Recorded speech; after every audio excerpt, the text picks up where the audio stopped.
somebody, it was Wolf Blitzer, right? He asked the candidates, actually he asked Ron Paul, what should happen to people who don't have insurance for whatever reason? They didn't buy it, they just don't have it, they can't afford it, whatever.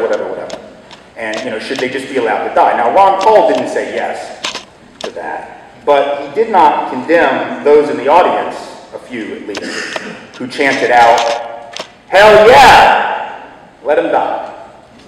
Now, the next day when it became a news story, some of the Republican folks decided, oh, that's terrible. Now, they could have done it that night. Everybody heard it. Nothing wrong with Rick Perry's hearing. Nothing wrong with Michelle Bachmann's hearing. Rick Perry condemned it the next day. Oh, it was terrible. I can't believe anybody said that. John Huntsman, he condemned it the next day. Michelle Bachmann actually didn't condemn it at all. So once it became an issue, they didn't do it that night.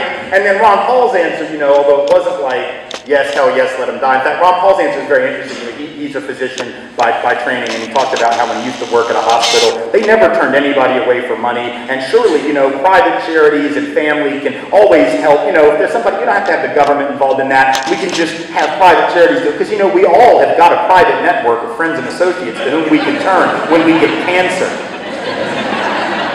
I mean, that's the way libertarians think. Like, I'll just turn to my network of friends. I'll just turn to my circle of friends on my cell phone or whatever, and I'm sure that they'll be sympathetic, you know.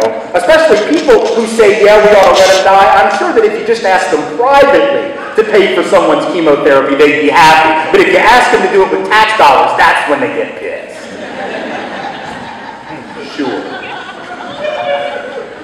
Sure, I'm sure that's how that would work, you know. One lives in fantasy land, you know, thinks that a nation of 300 million people that we can just take care of folks. And by the way, if we can't raise that money privately, well then, yeah, you die. But surely that won't happen, because the market always works everything out. It's done so beautifully at that throughout history. So there's this indifference to suffering.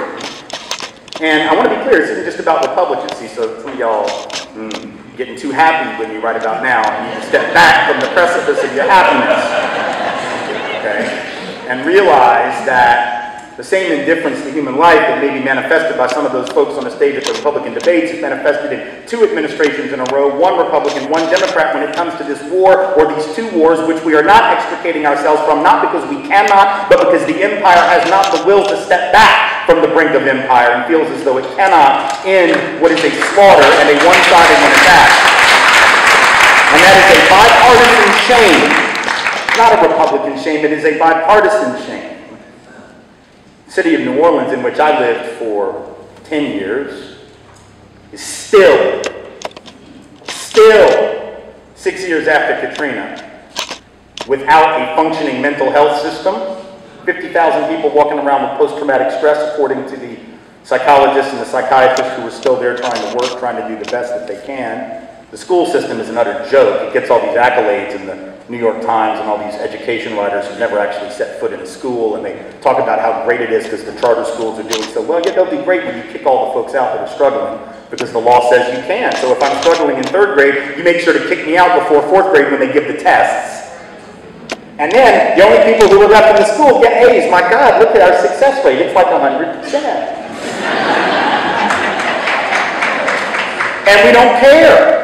And nothing's being done. I mean, the stimulus bill that was passed by this administration didn't target any significant amount of relief to communities like New Orleans. Are you kidding? My God, can't do that, because then it'll be associated with those people who live there, and then we know that becomes a problem. So instead, they're left to suffer. The lower Ninth Ward is still not really open. Percentage of people living there is, you know, other than Angelina Jolie and Brad Pitt, they're not even there full time. You know, the city is still utter wreck for hundreds of thousands of people who still can't get back. The people who are living in public housing, people with whom I worked as a community organizer in the mid-90s, some of the finest people I ever knew, despite all the stereotypes that we tend to have about folks in those communities. They're not back because all the public housing projects, with the exception of 1 or 2, were torn down because certain folk weren't wanted, and it wasn't because they were flooded. Like, most of them weren't. And even the ones that were, the residents were saying, if you will let us, we'll come back and we'll rehab the apartments ourselves. We'll rip out the drywall. We'll rewire it. We'll do the work. We will pay with our sweat equity for those places that y'all think we don't take care of and that we don't like and that we don't care about. And they said, no, that's all right. Y'all just stay in Houston or Baton Rouge or wherever the hell you're at. Indifference. Nobody talks about it. New Orleans isn't even on the agenda of any politician. When was the last time you even heard anybody mention it? Probably not very recently. So, and then the other day I'm watching television and there's a story out of California that a representative of, I think, the American Family Association, you know, which one of those really great evangelical Christian groups that just loves families as long as they look like their family, and as long as they pray like their family, and as long as they have sex the way that their family has sex. You know, as long as you do everything their way, they love families, you know, unless they're single families, unless they're poor families, unless they're too brown, unless they don't speak English, unless they, you know, aren't straight and cisgendered. So, but anyway, this guy from the American Family Association decides he's going to weigh in on the issue of what we call anti-gay bullying, but really it's terrorism. And in the last 12 to 18 months, there have been, what, a half a dozen to a dozen? I lost count at one point. The news even stopped trying to keep up with the number of young people who were lesbian, gay, bisexual, or transgendered who were committing suicide, at least in part, if not completely, because of the torture and terrorism to which they were being subjected because of sexuality. And so this individual who's a representative of this group that has had such a wonderful history of engaging in just that kind of terrorism, emotional and mental, and occasionally some of their acolytes, physical terrorism against LGBT folks, says in an interview that it was great. He had a big red, white, and blue shirt on. It was in the pattern of the flag, which I guess that's not desecrating the flag. Wearing it as a shirt while you spout hateful nonsense is not desecration. It's only when you burn it in anger about something that the country's doing, then it's desecration. If you hang it upside down, then it's desecration. If you just don't salute it properly, then it's desecration. But if you wear it, if you think that's a good wardrobe, against all visual evidence to the contrary, that is not desecration. So anyway, like I said, this guy from the American Family Association, I tried to explain this in Syracuse last night. My talks, for those who've never been to one, this is a lot like jazz, okay? It's not linear. I'm going to come over here, and then I'm going to come back around here. I will end up back here, but I will go around first, and it'll all make sense when I'm done. This guy from the American Family Association, he says that there is no such thing as anti-gay bullying, let alone an epidemic of it. He says that what we are calling, those of us who use this phrase, anti-gay bullying, is really just a part of the natural process of maturation and growing up. And he said this is because, you know, anytime you're somebody who doesn't quite fit in, people are going to tease you. It's just part of growing up.